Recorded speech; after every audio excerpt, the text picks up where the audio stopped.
Welcome to episode 52. I'm Stuart McCullough, I'm the CEO of VHIA. And starting with this week's Industrial Roundup, and in particular with community health and allied health professionals, there are no further meetings scheduled for allied health professionals bargaining. We're at a critical juncture and the time has come for us to seek the assistance of the Fair Work Commission.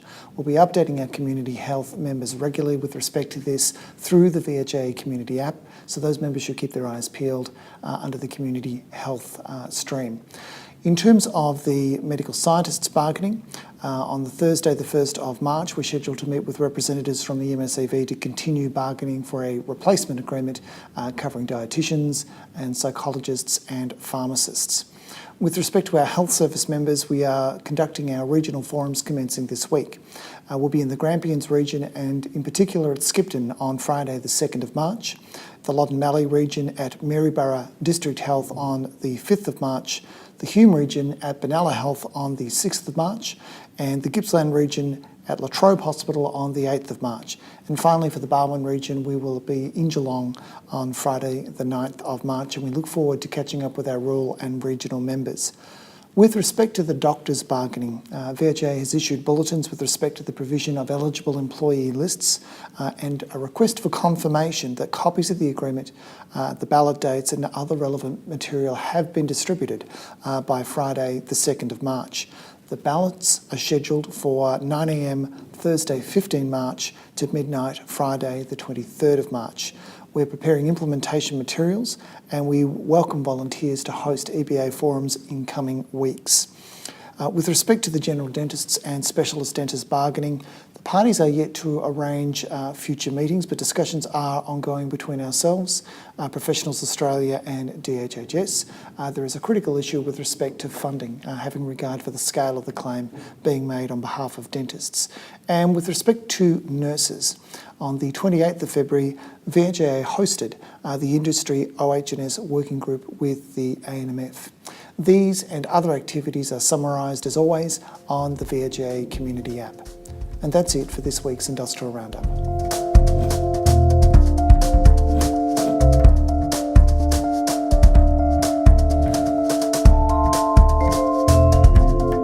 Welcome to the weekly update, where we go in depth with a particular subject. And joining me for this week's discussion is the Manager of Workplace Relations and semi-professional Married at First Sight blogger, Tim Nagel. Welcome, Tim. Thanks, Stuart. Good to be here. Tim, would you be good enough to reveal the clue which will suggest this week's subject for discussion? So for the benefit of those people who are listening to this podcast rather than watching, could you describe the objects? So we have a DVD, All the King's Men. All the King's Men, starring Broderick Crawford, winner of Best Picture in 1949. And we also have a CD entitled On Her Majesty's Secret Service. So based on those two objects, what would you say that the subject matter for this week's discussion is? Well, that's easy, Stuart. Clearly it's jury duty. Tim, you couldn't be more wrong. And we've had a lot of criticism from members as to your inability to guess the subject matter, so we're going to step this one through. So starting with All the King's Men, it stars Broderick Crawford playing the role of Willie Long. It's based on a book which in turn was based on a real-life character, that is a former Louisiana governor, Huey Long. And just to make this as simple as possible, I've prepared some post-it notes. Long. In terms of the second item, that's a soundtrack for the film On Her Majesty's Secret Service, the only James Bond film to star George Lazenby in the title role. So our second element of the clue, Her Majesty's Secret Service. You can probably tell where this is going, but just to make it as clear and as simple as possible, the third element of this particular clue is this is a shirt sleeve. It belongs to a shirt that my father, I believe, has given to me, but possibly has just loaned me. So we have long, service and... Sleeve. Sleeve. So today's subject is long service leave.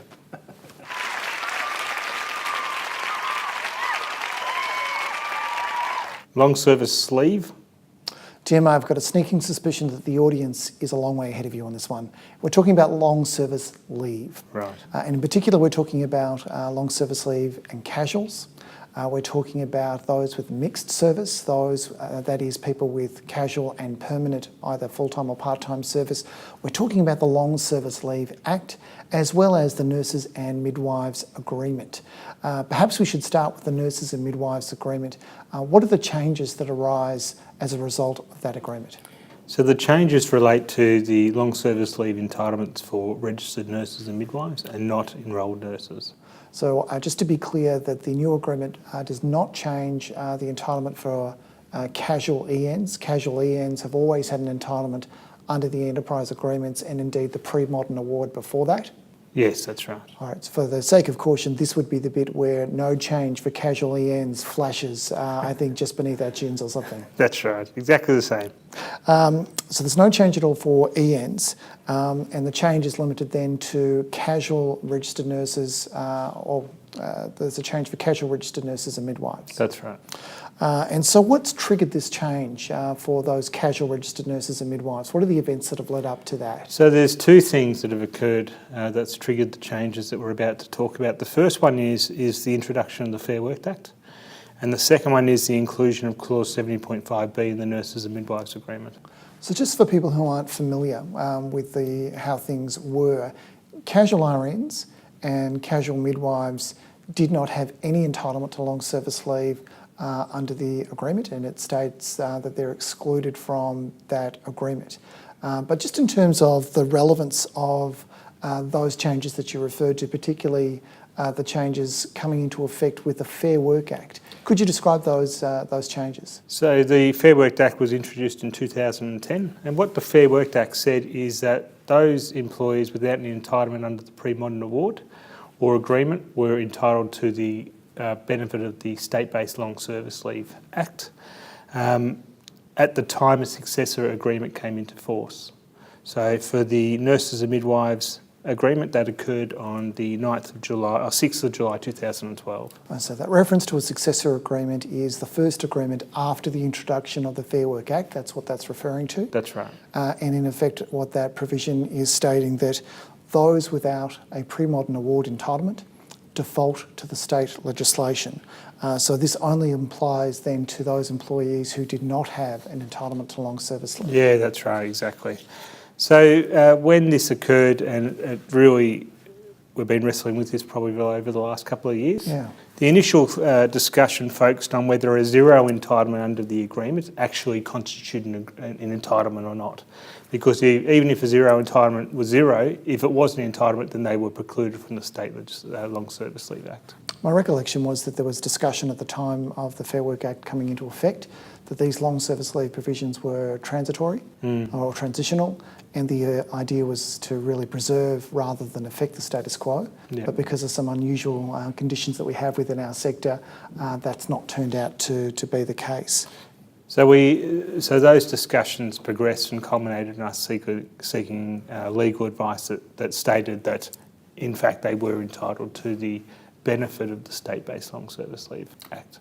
And in terms of the changes to the Fair Work Act, accordingly that's had an indirect impact to establish an entitlement for casual registered nurses and casual midwives in accordance with the terms of the Long Service Leave Act, which I understand are different to the terms under the Nurses and Midwives Agreement. Yeah, they are, that's right.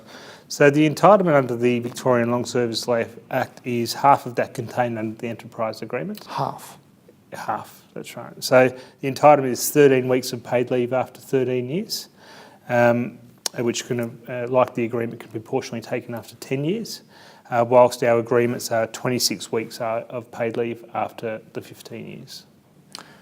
And in terms of other entitlements under the Long Service Leave Act, particularly upon termination? Yeah, so that's a significant difference between the State-Based Long Service Leave Act and our agreements, in that if you resign from your employment or are terminated, then you get a pro rata payment up to 7 years. So a point of distinction between the State Long Service Leave Act and our industry enterprise agreement. our industry enterprise agreement provides for portability of service. What about the State Long Service Leave Act? Yeah, so because of that provision that says it has to be paid out, there is no portability under the State Act. It just assumes that you're with one employer. So on that basis, there is no option to say to someone to not pay out after 7 years of casual service, subject to the eligibility provisions of the Long Service Leave Act. Yeah, that's right. What happens to a person who has mixed service and at the time that they're seeking long service leave is casual? That is somebody who was permanent for a period of time and then moved to casual. What's the approach under those circumstances? Yeah, so in those circumstances, they've got continuity of employment under the State-Based Act. So that previous period of permanent employment would be counted or would count towards their continuous service, but under the State Act. So if you had, for instance, 4 years of permanent and then went casual for 4 years, resigned your employment, then you would be paid a total of 8 years under the State-Based Long Service Leave. So the interesting thing there, well, given that we're talking about mixed service, but the crucial thing seems to be that at the point in time that they're accessing the entitlement, if they're accessing the entitlement as a casual, then the rules for a casual apply under the State Long Service Leave Act. Is that correct? That's right, yes. So just to reiterate, under those circumstances, mixed service, they're a casual and they finish after 8 years service, then it's paid at what accrual rate? So the rates, the State-Based Long Service Leave Act includes a formula to use for casual employees. So it is the average over the last 12 months or 5 years, whichever one's greater.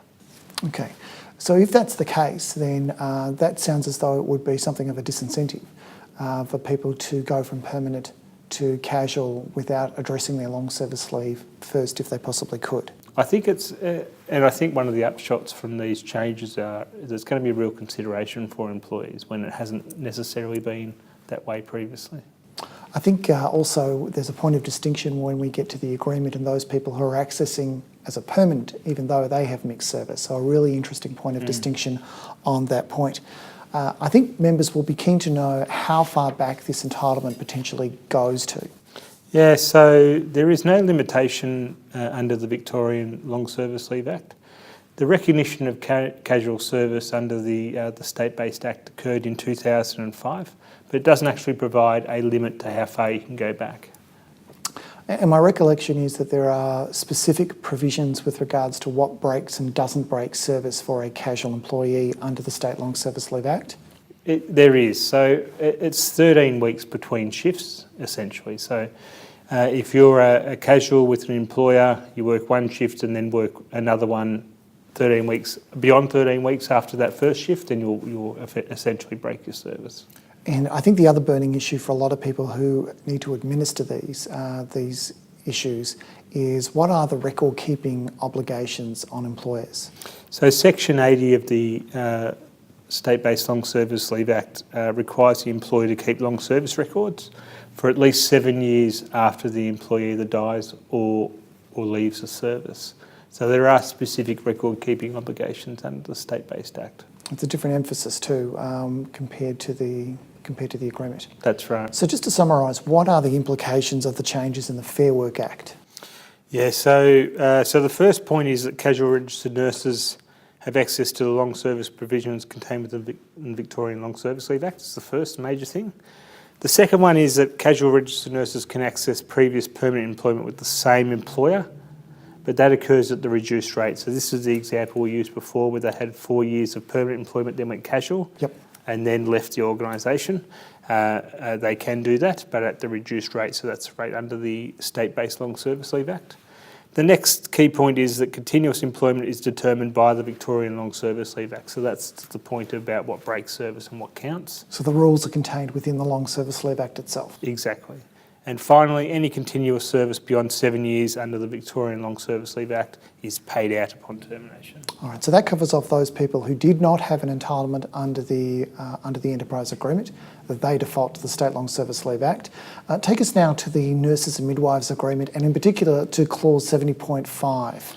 So the first key thing about 70.5b is that broadly clause 70, is it only applies to permanent employees being full-time and part-timers.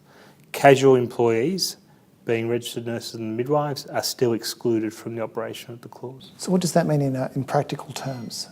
So what that means is that you need to be permanent, being full-time or part-time, to access the entitlement under the clause. Now, is this one of those point-of-time propositions again? That is, you need to be permanent at the time that you are seeking to access the entitlement.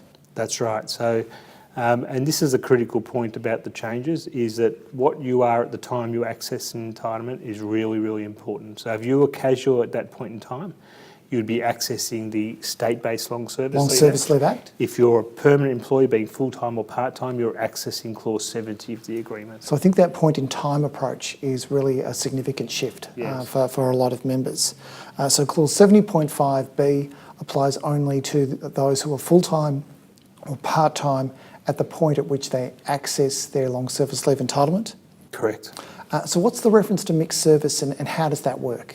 So how that works is that often people will change their mode of employment through their employment life. So from casual to full-time, from to part-time to casual. That's right. So in a situation where someone goes from permanent to casual to permanent, they access their long service leave entitlement under clause 70, that whole period counts. What the effect of 70.5b though is that those times count at different rates.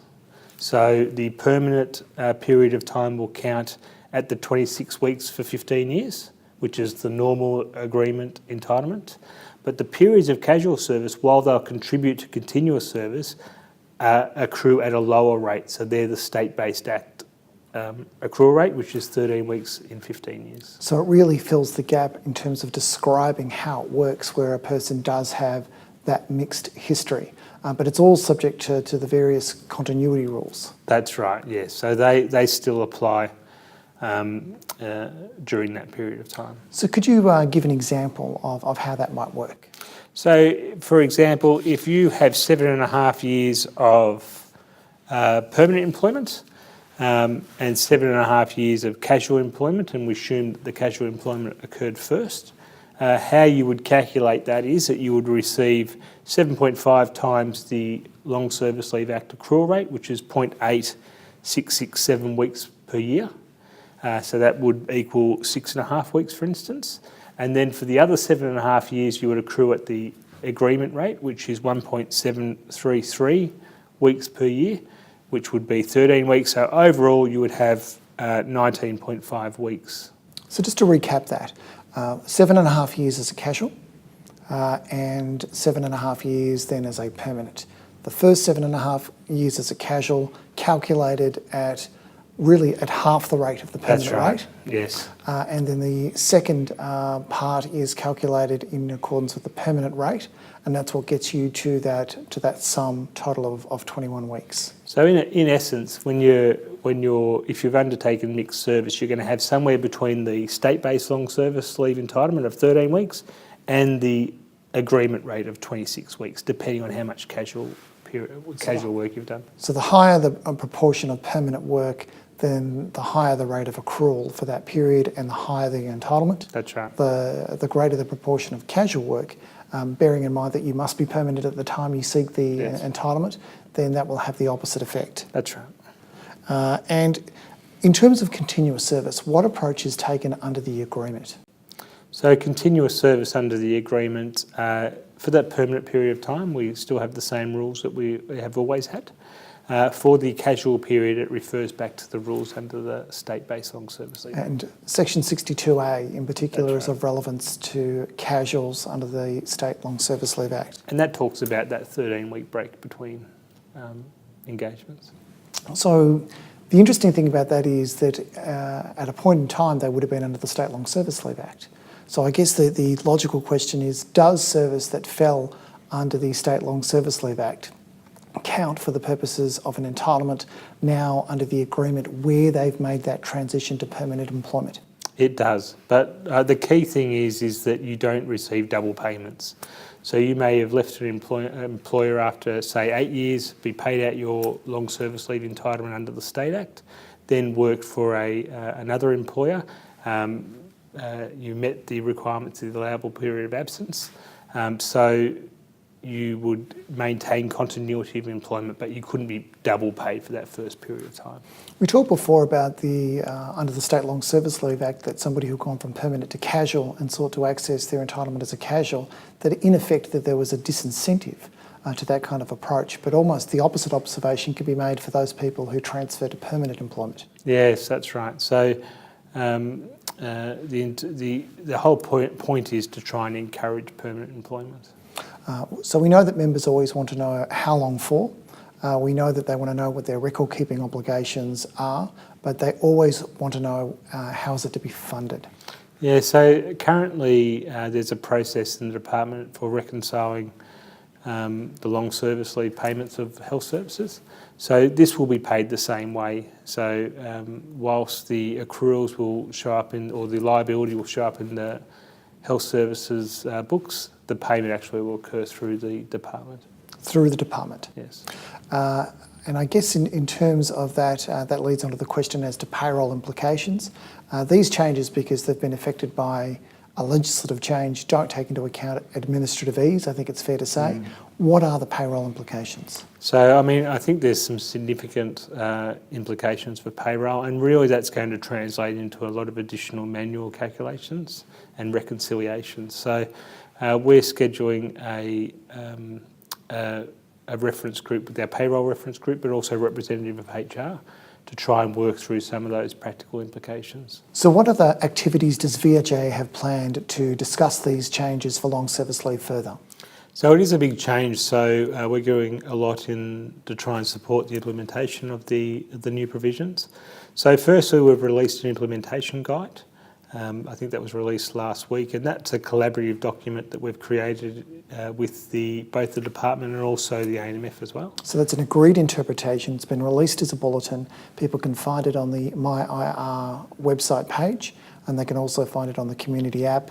And the benefit of accessing through the app, of course, is that you can add your questions there and we can address those in future podcasts. And it's really important that people do that, because there will be scenarios that pop up.